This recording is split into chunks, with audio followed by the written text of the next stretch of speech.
OPS கூட இருந்தவங்கள. அதெல்லாம் சொல்ல மாட்டேங்கிறீங்க.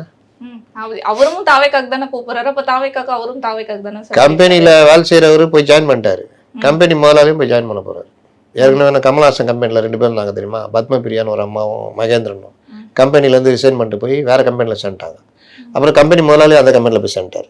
அந்த மாதிரி ஓபிஎஸ் கம்பெனி அதுக்குள்ளே டேய் நான் தான் சேரல, அதுக்குள்ள ஏன்டா அவசரப்பட்டு போகிறேன், நீ கூட்டணி தானே வைக்க போகிறேன், நான் கட்சிக்குள்ளே போகிறேன் அப்படின்னு. அங்கே கேட்டால் தலைவரை எம்ஜிஆரை தூக்கிட்டோம். இல்லையா, தலைவரே அப்போ சொன்னார் எம்ஜிஆர் பொதுவானவர், நான் தூக்கிட்டேன். நம்ம வேற எம்ஜிஆர் தூக்கிட்டோம். யார்? வில்லிவாக்கம் எம்ஜிஆர். ஏண்டா உன்னை எம்ஜிஆரை தூக்குனா வில்லிவாக்கம் எம்ஜிஆரை தூக்கின்னு வர அப்படின்னு. அப்புறம் இங்கே நம்ம பத்திரிகையாளர்கள் அதிமுகவிலிருந்து முன்னாள் எம்எல்ஏ விலகல்.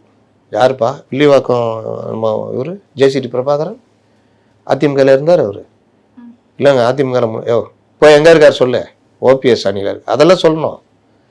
ஓபிஎஸ் அணியிலிருந்து ஒருத்தரை தூக்கிட்டாங்க அப்படி தானே சொல்லணும். ஏற்கனவே ஒருத்தர் போயிட்டாரு திமுகவுக்கு அப்படி தானே சொல்லணும். ஆனால் இவரும் பார்த்தீங்கன்னா ஒன்றும் கிடையாது.